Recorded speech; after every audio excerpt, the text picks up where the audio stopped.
Hey everyone, Maya here, and today I'm going to be starting a walkthrough of Path of Exile, which is essentially a modernized version of Diablo 2. It basically cloned everything that was good about Diablo 2, but then it went along and fixed all of the things that were wrong with it. So in this first episode, I'm going to be going over the first quest of the game, which is Enemy at the Gate.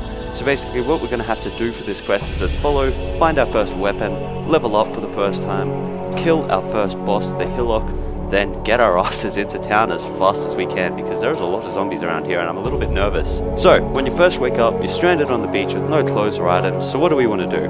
Well, if you've watched my Project Zomboid series, you know it's generally a bad idea to get naked with zombies around, let alone dying companions who are uttering their last words. Anyway, push Z to start off. So you're probably wondering, why push C? Well, it will show you what items have been dropped on the ground, and the first time I actually played through, I was unaware of this, and I didn't actually see the weapon that was right in front of my body, so I was running around punching everybody with my fists until I finally found something else. So trust me, push C and pick up your first weapon. So, when you have that done, go over and have a chat to the dying exile. He's not too happy. Actually, he's a little bit depressing, but then again, people with part of a boat sticking through their chest while being mauled by a drowned zombie generally aren't that smiley. So, once he's dead, club, shoot, stab, or zap the zombie to death and start heading forwards. Now, we want to head towards the top right of where we spawned. Why? Well, if you hit U, you will actually bring up the world map and any quests you may already have. So in this world map, it's actually relative to the position that you are in your area. So what I mean by that is the encampment we are heading to is above and slightly to the right of where our current location is. So we want to head in that direction. So we just want to generally head to the top right corner, I guess.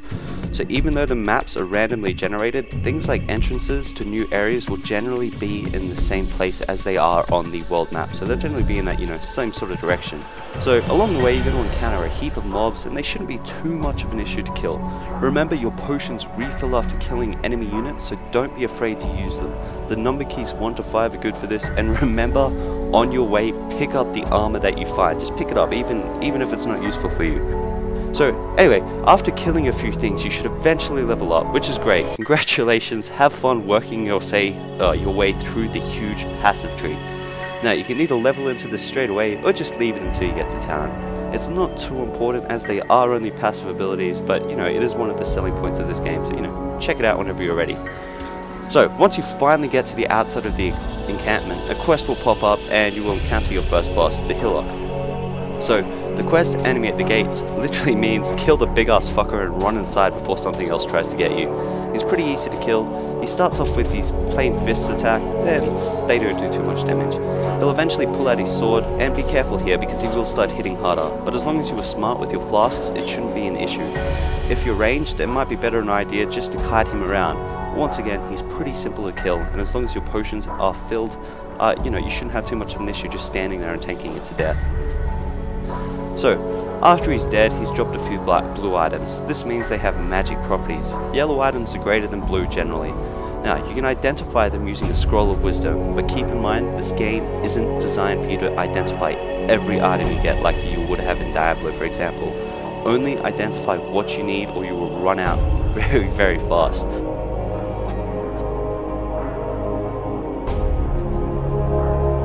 So once you're in town, talk to Nessa and Vestal. They will give you the information for the next quest, which involves finding some medicine for the other stranded players. Then finally walk over to Tarklee, who will give you your first skill gem for slaying the Hillock. You can place these in your items for a new spell.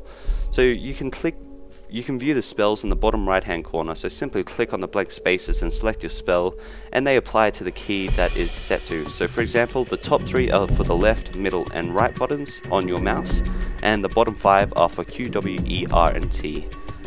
I hope you guys enjoyed this video, so be sure to check back for more as I plan on doing an entire walkthrough of this game.